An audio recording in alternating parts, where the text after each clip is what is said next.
E eu que achei que na quarta-feira, véspera de feriadão de Corpus Christi, não iria acontecer nada demais. Teríamos o depoimento da infectologista Luana Araújo, ela justificar por que só passou 10 dias no governo e mesmo assim não oficialmente, e depois disso teria nada demais. E o que o depoimento também da doutora não seria nada demais.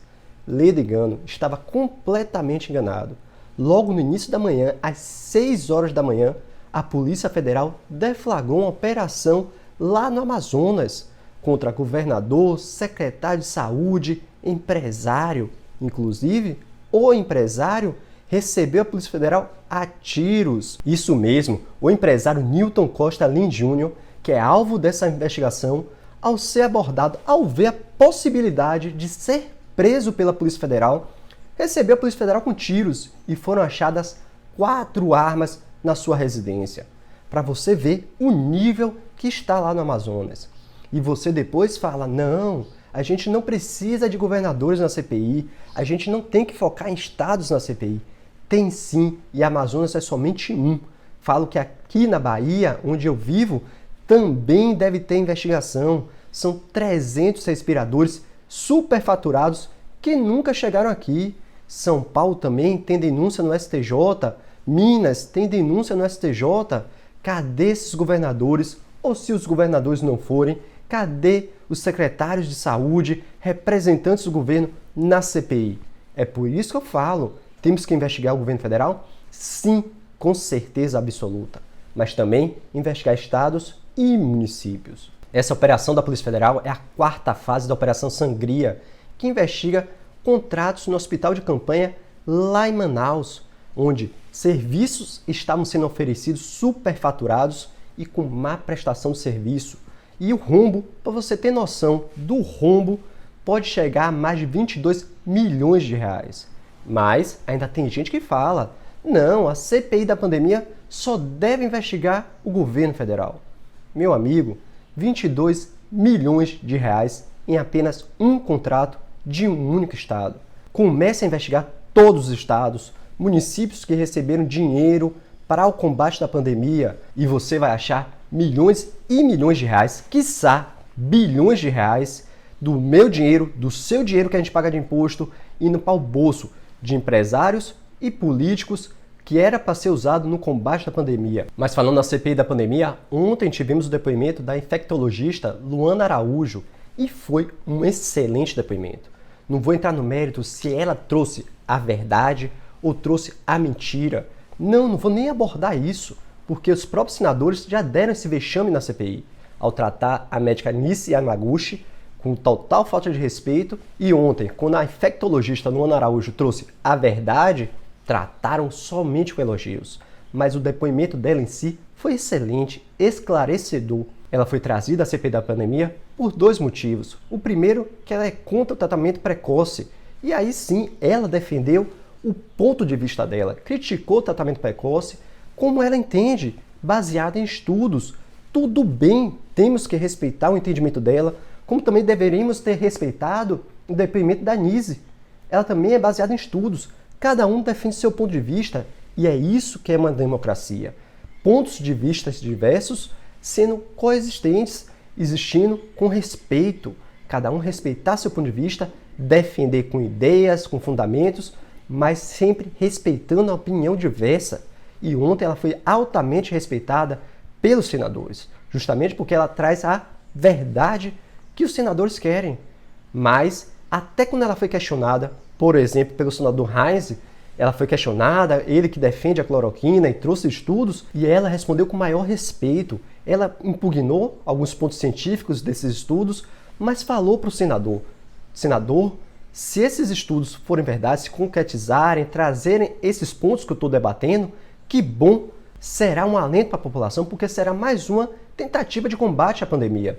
Então ela, em que pese pensar o contrário do senador, respeitou a opinião do senador e trouxe uma resposta muito educada, muito respeitadora. Mas ela também não se deixou influenciar pela opinião dos senadores. Ao ser questionada pelo motivo que ela saiu, ela deixou claro que ela não sabe e que ela não pode afirmar, fazer conjecturas sobre sua saída. Ela apenas falou que foi informada pelo Queiroga que não foi aprovado seu nome, mas os senadores a todo momento ficaram tentando linkar a sua saída ao combate do tratamento precoce, mas ela não sucumbiu.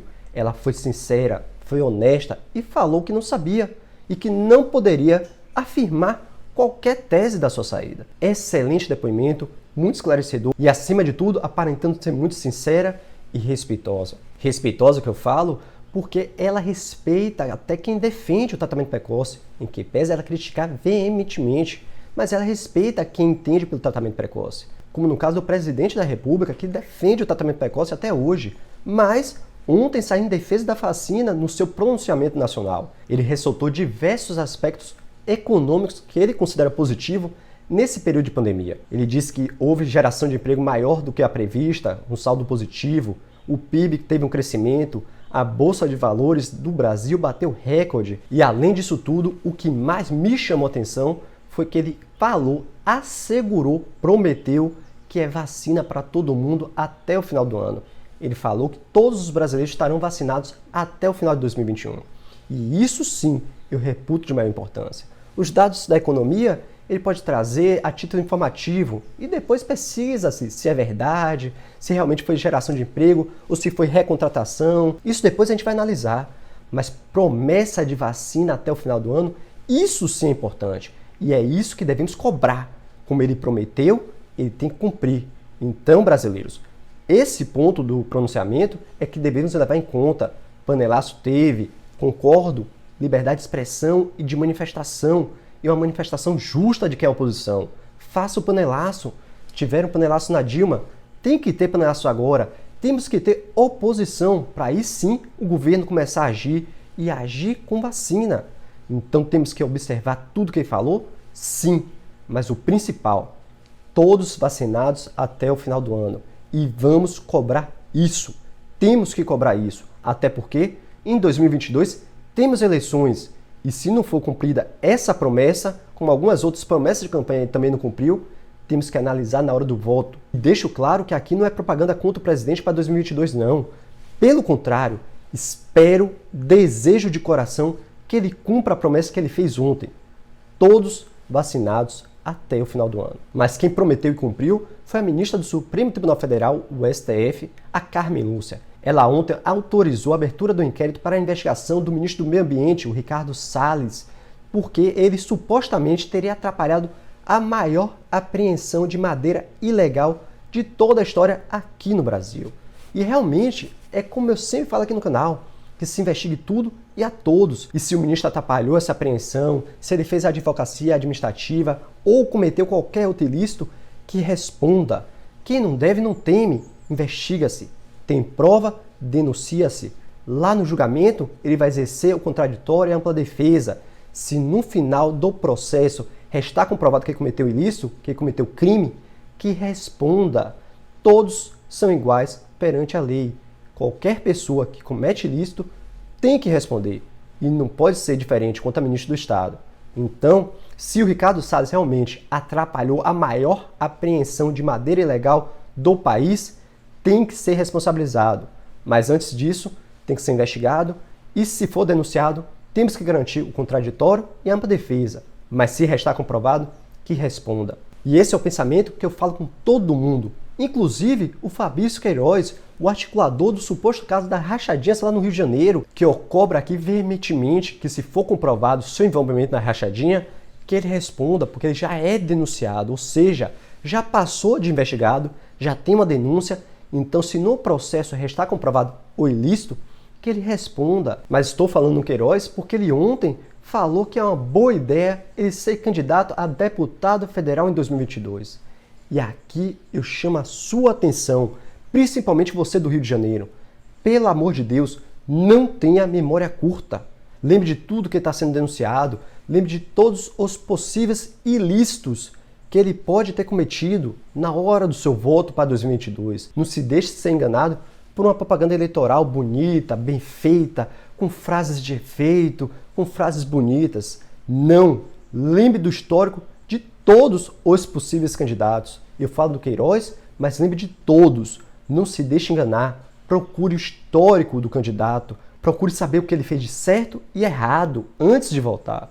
E mais, Procure saber dos seus pensamentos políticos, mas não só no momento da candidatura, no momento da eleição, de sua vida regressa. E se há uma possibilidade de ele ter cometido um ilícito no passado, não dê esse voto de confiança, porque o seu voto é uma procuração para essa pessoa que pode ser criminosa atuar em seu nome. E depois só quem sofre é toda a sociedade. Mas essa é só minha singela opinião. Para mais vídeos, se inscreve no canal. Aqui é vídeo todo dia. Se você gostou, deixe seu like, compartilhe esse vídeo, por favor. Ajude o nosso canal a crescer. E não se esqueça, assista esse vídeo aqui, esse vídeo aqui e até o próximo vídeo.